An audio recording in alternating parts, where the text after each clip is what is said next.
right, the last page from section 10.3 tells us to first factor out the GCF. That's actually something we should have been checking for and that we should check for in every problem to see if there's a number or a number and some variables that are common to all three terms in a trinomial before we start any other process. So that's always first step, especially if there's a number in front of x squared, because the methods that we were learning in the previous video only works if there's no number in front of x squared. So first step is to look and to see, oh yeah, we can divide all these by 2. So the greatest common factor is 2. It's still part of the problem, but what's left after we divide by 2 is x squared minus 2x minus 35. Now that there's no number in front of x squared, now we're able to do the process where we're looking to multiply to the last number and add to the middle number. So let's see what multiplies to negative 35. Well, 1 and 35, 5 and 7, those multiply to positive 35. We need, to multiply to a negative, we need 1 positive and 1 negative. Well, if I'm adding to a negative, I need the bigger number to be negative. So 5 plus negative 7 makes negative 2. So this is the factor pair we need. Make sure that greatest common factor is still in your answer. So it's x plus 5 times x minus 7 with that GCF of 2 out front. Nice.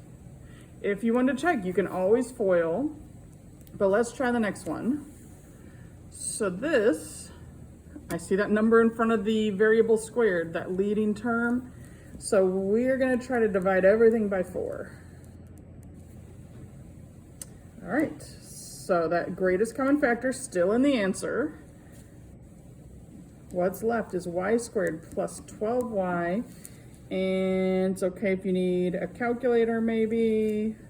I'm getting 36, I think, is 144 divided by 4.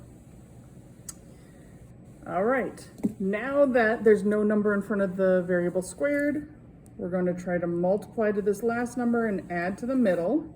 There are lots of things that multiply to 36. 1 and 36, 2 and 18, 3 and 12, 4 and 9, and 6 and 6. Oh, look what adds to 12, and maybe we already found that. But there's nothing particularly wrong with just making an exhaustive list too, to make sure we find our factor pair.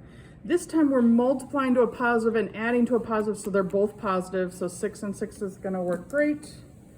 Make sure that GCF of 4 is out front, and then it's y plus 6 times y plus 6.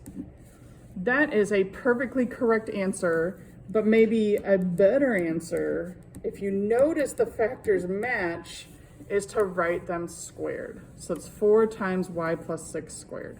But both of these count as correct answers. All right.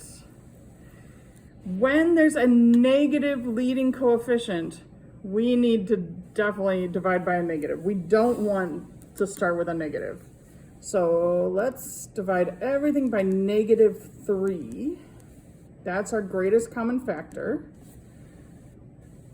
And what's left after we do that is positive t squared, because a negative divided by negative is positive. This would be minus 15t. And then here a negative divided by a negative make a plus 50. Especially when factoring out a negative GCF, I like to do at least a mental check of like distributing, making sure I get back to the original problem, my signs are all right, looks good.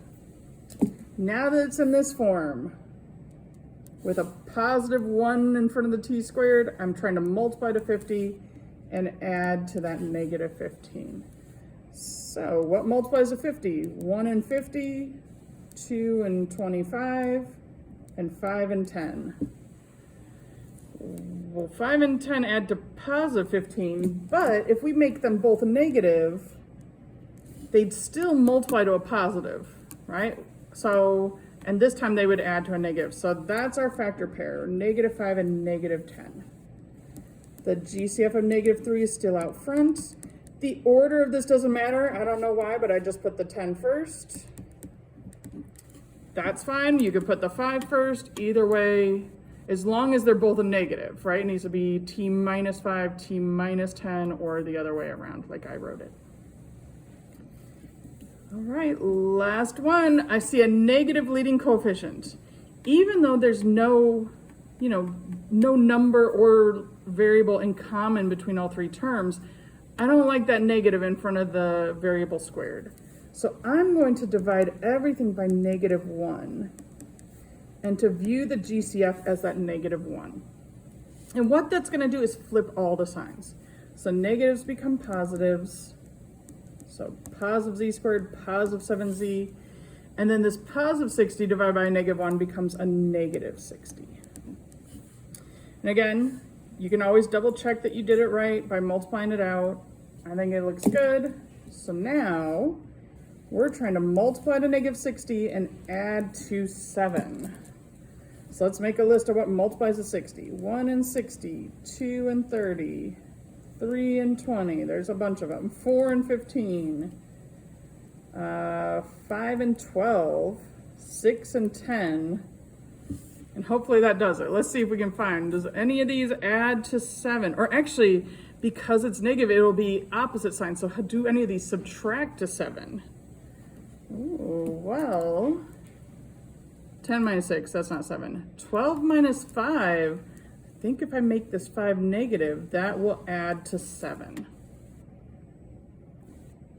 Looks good? Yep. So make sure that GCF of -1 is still there. And then it's z minus 5 times z plus 12. Always feel free to FOIL it to double check to make sure it's right.